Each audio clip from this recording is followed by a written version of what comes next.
Imagine a world where iron was as precious as gold, where swords and plows shaped the destiny of empires.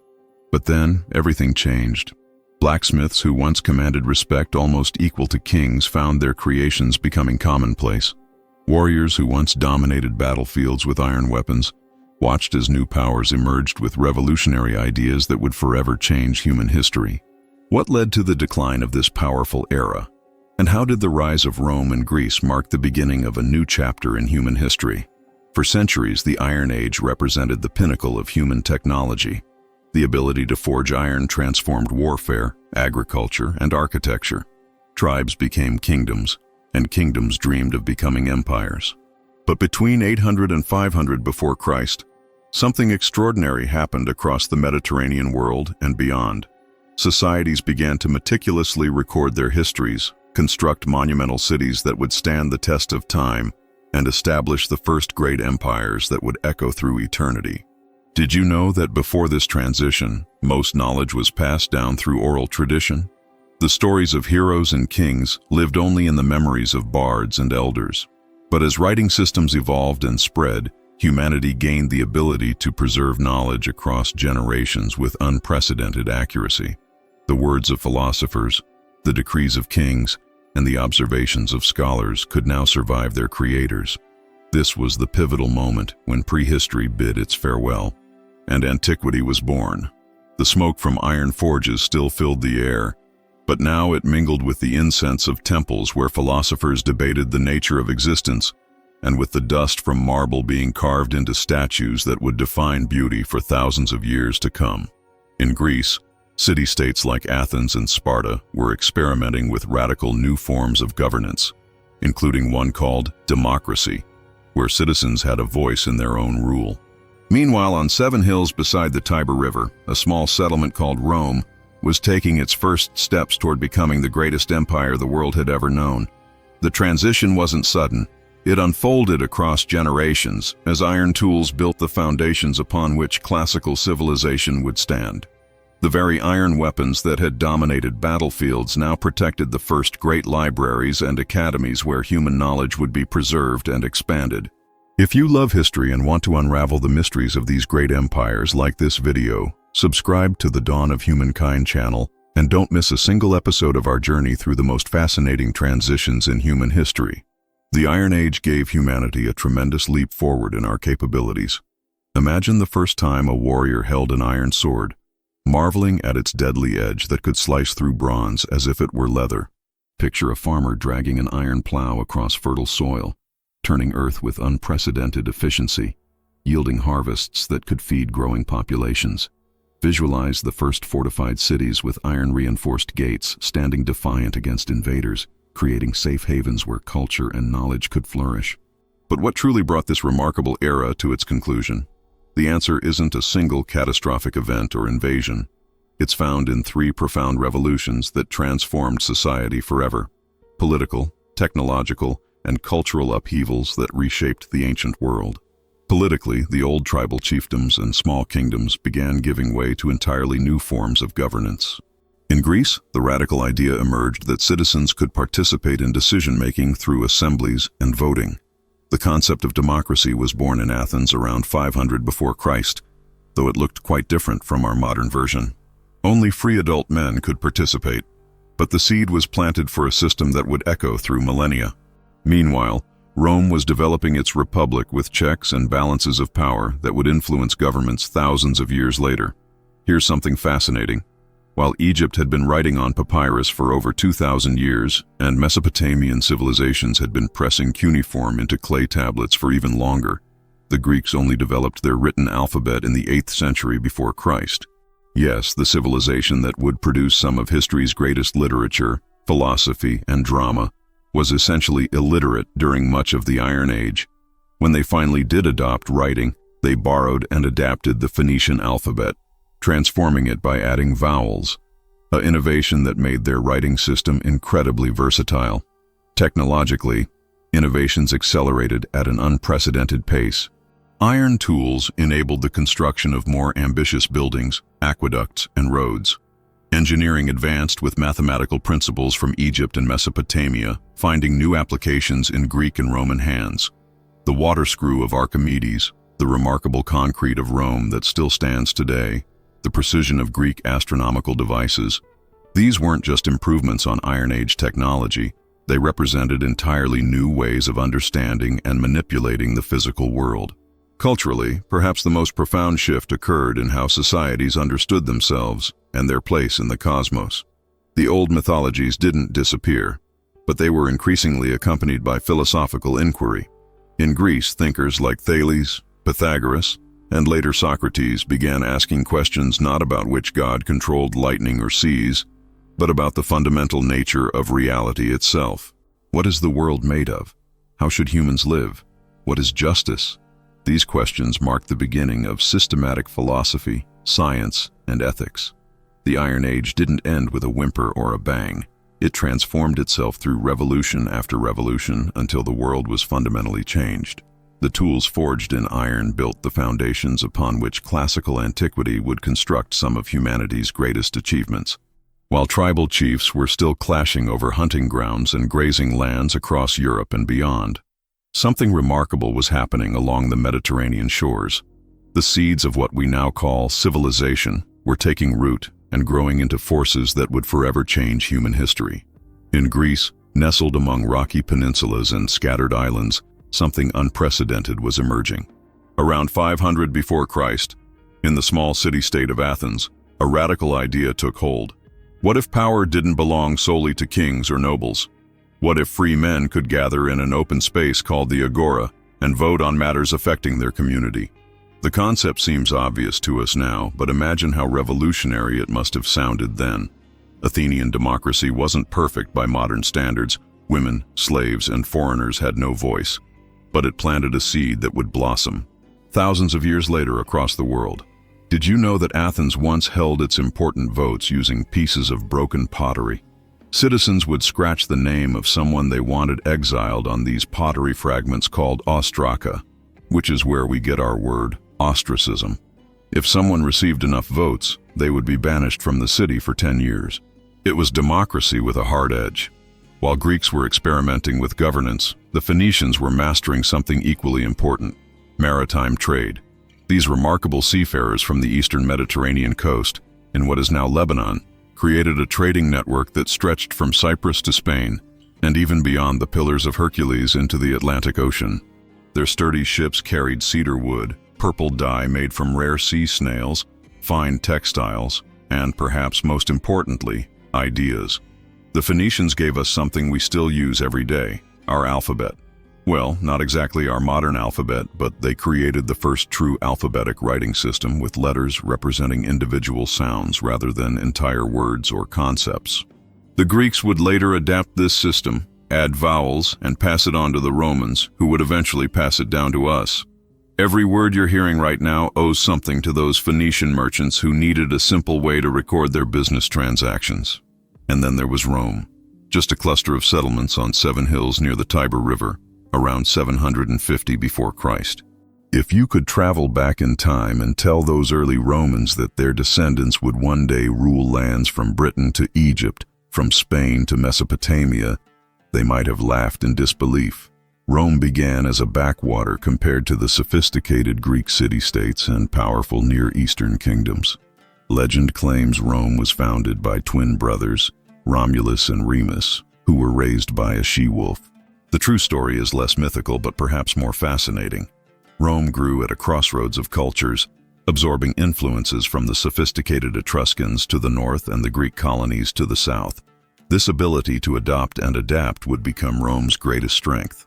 For the first 2.5 centuries, Rome was ruled by kings. But around 510 before Christ, the Romans expelled their last king and established a republic, a system with elected officials, a senate composed of aristocrats, and complex checks on power. This republic would expand through Italy, defeat the mighty Carthaginian Empire, and gradually transform into the most extensive political entity the Western world had yet seen. What's remarkable is how these civilizations arose almost simultaneously, yet independently, each contributing something vital to what would become Western civilization. While the Greeks gave us democracy, philosophy, and drama, the Phoenicians provided the alphabet and maritime trade networks, and the Romans developed law, administration, and infrastructure that still influences us today. The world was changing, and the age of tribal chiefs and isolated kingdoms was giving way to something far more connected and complex. Picture this. For thousands upon thousands of years, human knowledge hung by the fragile thread of memory. Stories of great floods, heroic ancestors, and cosmic origins were passed down from grandparent to child, changing slightly with each telling. If an elder died before sharing their wisdom, that knowledge vanished forever, like smoke disappearing into the night sky. This was the world before writing, where history existed only in the minds of the living. Tribal shamans, village elders, and wandering bards were the libraries of their age, their memories the only archives humanity possessed. Some cultures carved symbols into stone or painted on cave walls, but these were limited, often depicting only hunting scenes or religious rituals without the precision that true writing would later provide. But then, something revolutionary happened. Humans discovered they could make marks that consistently represented specific sounds or ideas, marks that others could understand even centuries later. The invention of writing wasn't just a new technology. It was the greatest information revolution in human history until the printing press, and perhaps even the internet. It began in different places independently. In Mesopotamia, the Sumerians pressed wedge-shaped marks into clay tablets, what we now call cuneiform, initially to keep track of grain and livestock around 3200 before Christ. In Egypt, elaborate hieroglyphics decorated temple walls and papyrus scrolls. In China, characters evolved from oracle bone inscriptions.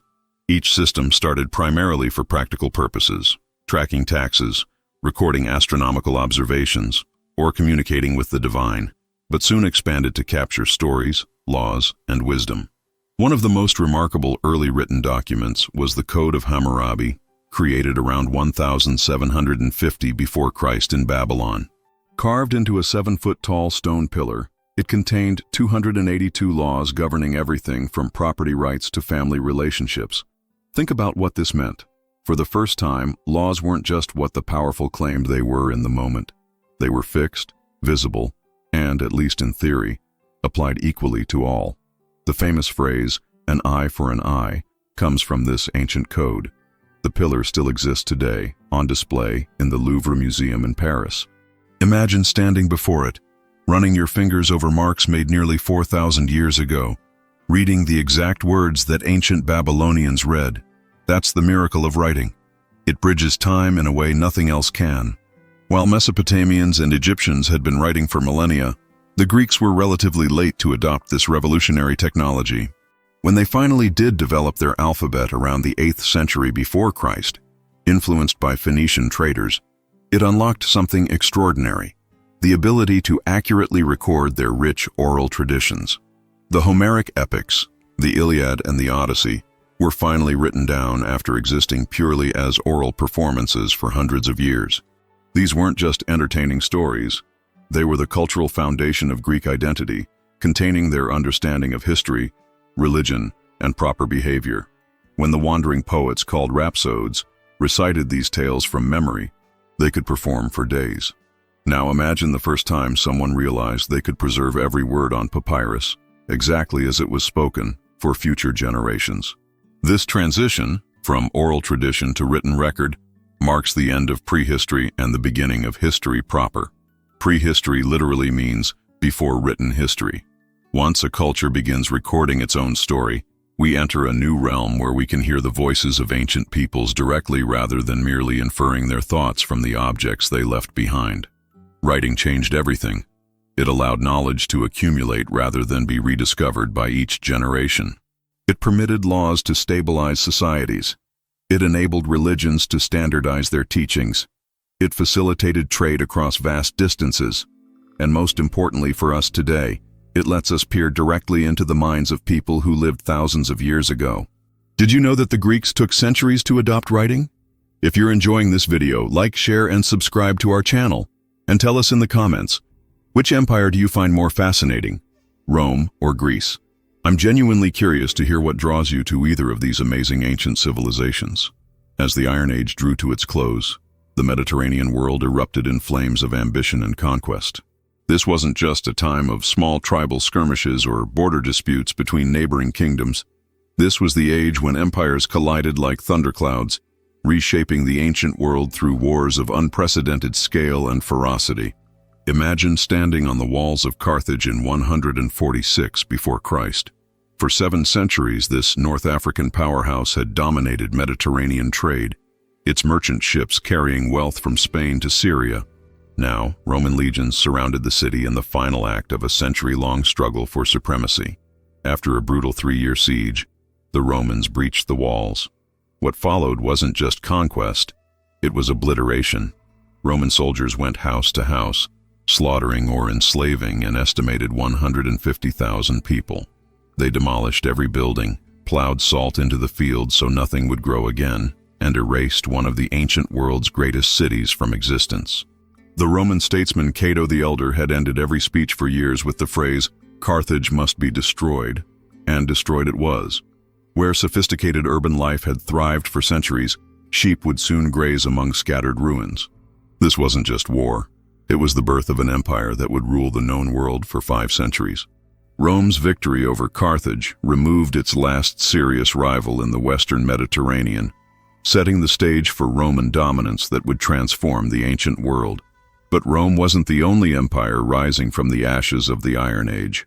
A century earlier in the Eastern Mediterranean, a young Macedonian king named Alexander embarked on the most spectacular military campaign in ancient history. In just 12 years, from 334 to 323 before Christ, Alexander the Great conquered the Persian Empire, the superpower of its day, along with Egypt, Central Asia, and parts of India. Picture this. Alexander's army marched more than 20,000 miles, fought in climates ranging from scorching deserts to freezing mountain passes, and never lost a major battle.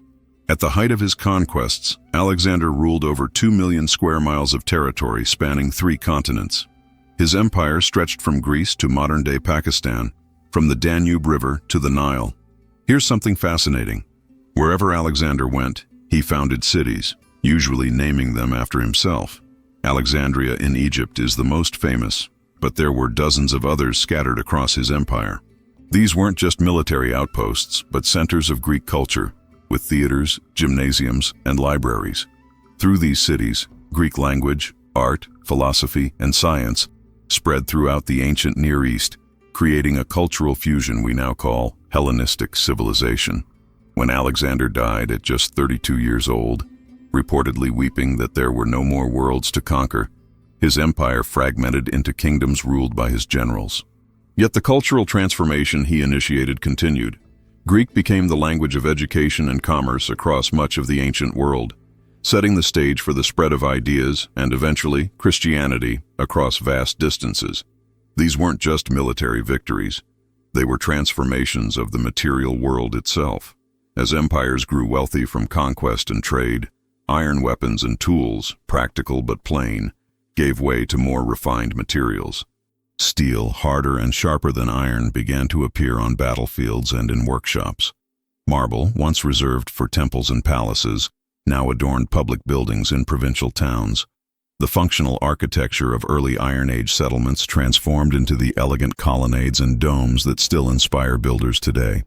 In Rome, Emperor Augustus famously boasted that he found Rome a city of bricks and left it a city of marble.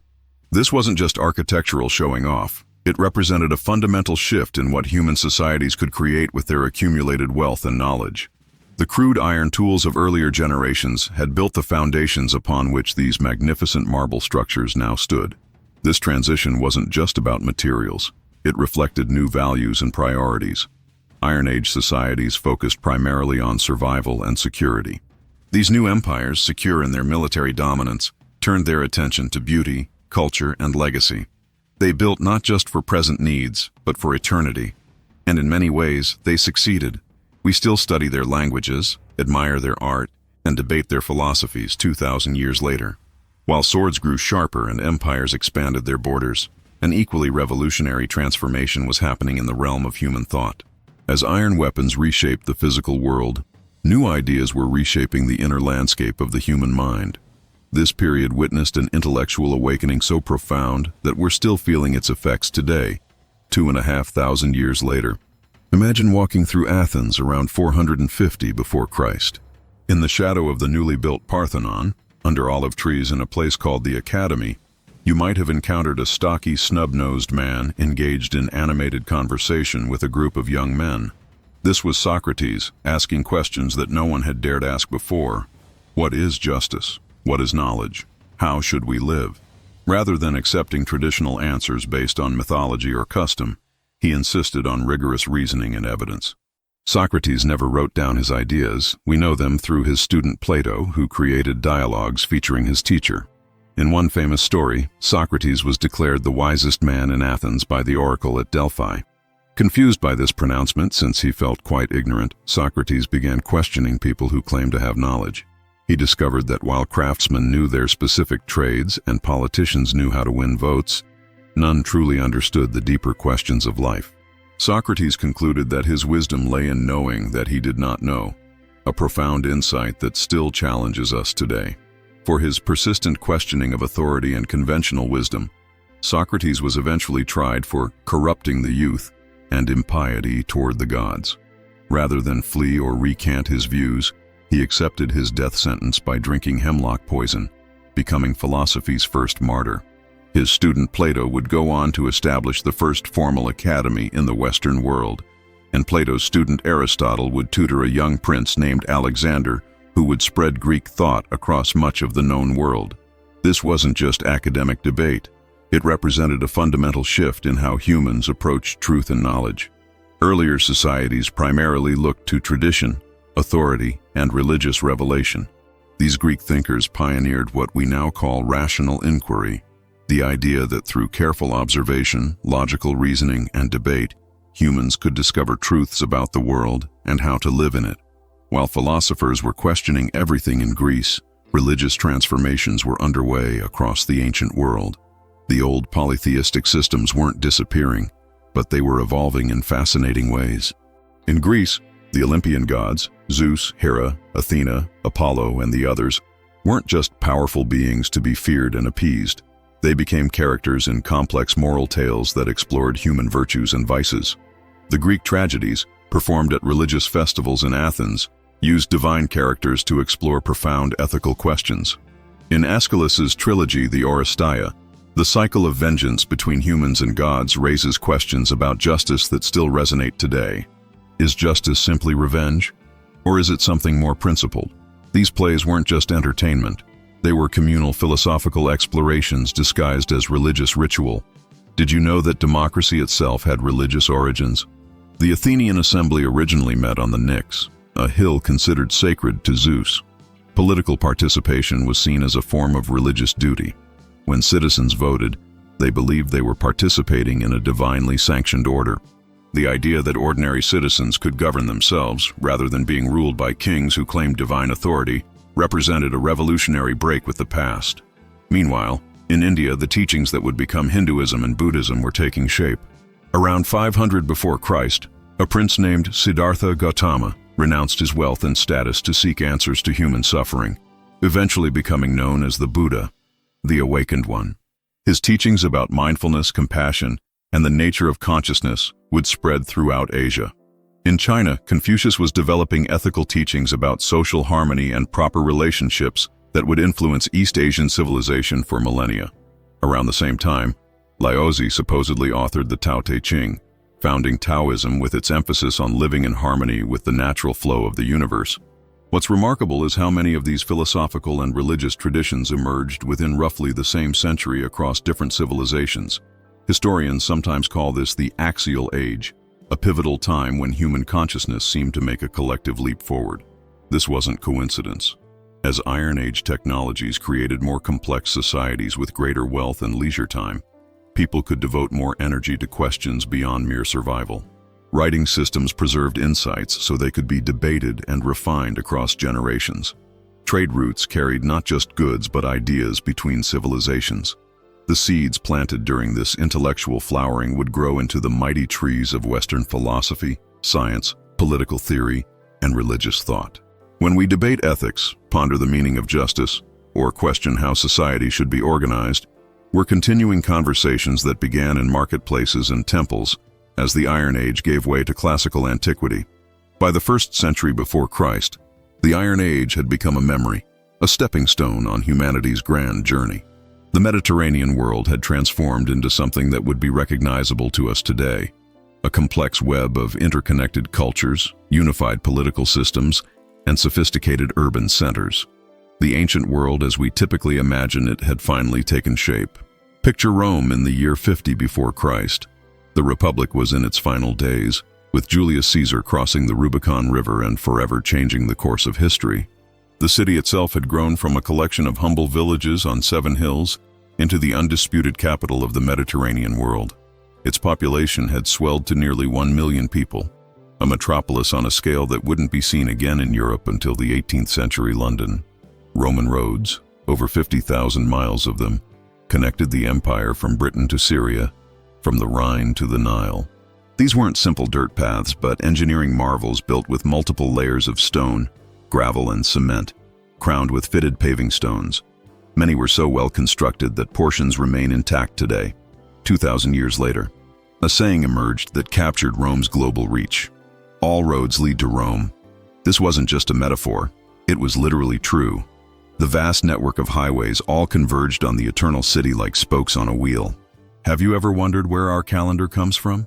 It was during this period, in 45 before Christ, that Julius Caesar implemented the Julian calendar, with 12 months and 365 days, plus leap years, that formed the basis of our modern calendar.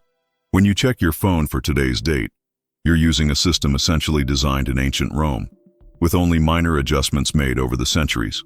Roman law had evolved from simple tribal customs into a sophisticated legal system that would eventually provide the foundation for most Western legal codes. The concept that laws should be written, publicly displayed, and applied equally to all citizens, rather than arbitrarily enforced by whoever held power, was revolutionary. Roman judges developed principles like innocent until proven guilty, and the right to face one's accusers that remain cornerstones of justice systems worldwide. While Rome provided the political and legal framework for the ancient world, Greek culture continued to dominate intellectual and artistic life. Even as Greece fell under Roman political control, the Romans themselves were captured by Greek ideas. Wealthy Romans hired Greek tutors for their children, collected Greek art, and adopted Greek philosophical schools. The historian Horace captured this cultural conquest when he wrote, "Captive Greece took captive her savage conqueror." In other words, while Rome conquered Greece militarily, Greece conquered Rome culturally. This fusion of Roman practical governance with Greek intellectual sophistication created the Greco-Roman civilization that would define the ancient Mediterranean world. In Alexandria, Egypt, a city founded by Alexander the Great library housed hundreds of thousands of scrolls from across the ancient world. Scholars there calculated the circumference of the earth with remarkable accuracy, debated philosophical questions, conducted medical research, and preserved the literary heritage of multiple civilizations. When Julius Caesar accidentally set fire to part of Alexandria during a military campaign, it's said he was horrified at the potential loss of knowledge. The Mediterranean had become effectively a Roman lake, with shipping lanes connecting ports from Spain to Syria. Goods flowed freely across this vast commercial network: Egyptian grain to feed Rome's masses, Spanish silver for its coins, Syrian glass for its windows, and Chinese silk for its elites. A merchant could load a ship in Alexandria, sail to Ostia, Rome's port, sell his cargo, and return with Italian wines and pottery, making the round trip in a single sailing season. What's remarkable is how familiar this world would feel to us in many ways.